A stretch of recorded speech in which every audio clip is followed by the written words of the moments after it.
friends, it's Missy from Shimmerz again, and I'm back today to show you something fun that you could do with the new Acritonez acrylic paints. Now I'm going to make a classic rainbow background using a stencil, and I'm using white cardstock and some of those foam ink blending tools. Now I have not added anything to my cardstock because the beauty of these paints is that they are self-priming and you don't need gesso. So this is something fun, and this only takes a few minutes, and it turns out so pretty. I'm obsessed with how this looks, so just watch. I'm going to use the red. This is Roses Are Red, and I just squirted a little bit onto the foam, flipped it over, and started blending it through the stencil. You can kind of see how I'm doing it here. It works best if you kind of move it in a circle, and you can kind of fade out the edges, and you could use as much paint as you want. I decided to try to lighten up the red just a little bit, so I'm going to come in with a little squirt of the white and just go right over that red. And this is called Three Sheets to the Wind. And this just lightens it up, turns it into a slightly lighter tone, maybe with a little bit of a pink hint. And the white will do that to any color. You can lighten up or change the tone or the shade of any of these colors by adding just a little bit of the white. Now I'm going to go through all these colors. This is the orange. Orange You Glad.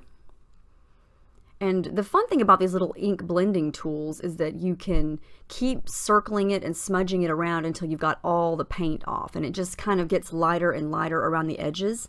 And that is a fun technique to try. I think it looks really neat, especially through a stencil. And I'm not even changing the foam part. I'm just going straight from one color to the next because these three colors blend together really nicely. This yellow is called Over Easy.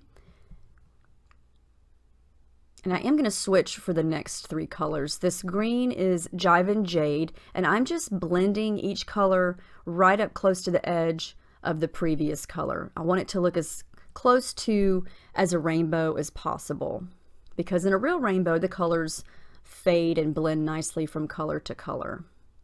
The blue is Blue My Top. And these are so pretty. They're so bright and colorful. These are the perfect shades for a rainbow. The last one I'm going to add is the purple shade, and it's called Edgy Eggplant. I was so excited when I pulled the stencil up. Wait until you see this.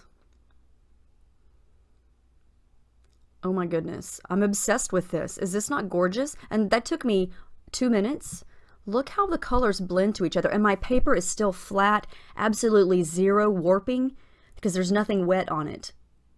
Awesome, it turned out so cool. I cannot wait to use this as a background for a layout. Here are the close-ups. This was super simple. I hope you give this a try with your paints and get yourself some of those little ink blending tools, or you could probably use a makeup sponge and you would get the same effect. But it took just a tiny bit of paint to create this gorgeous rainbow, and it's going to make a great background. You could also do it for a card or whatever project you want. So I hope you give it a try. Thanks for watching.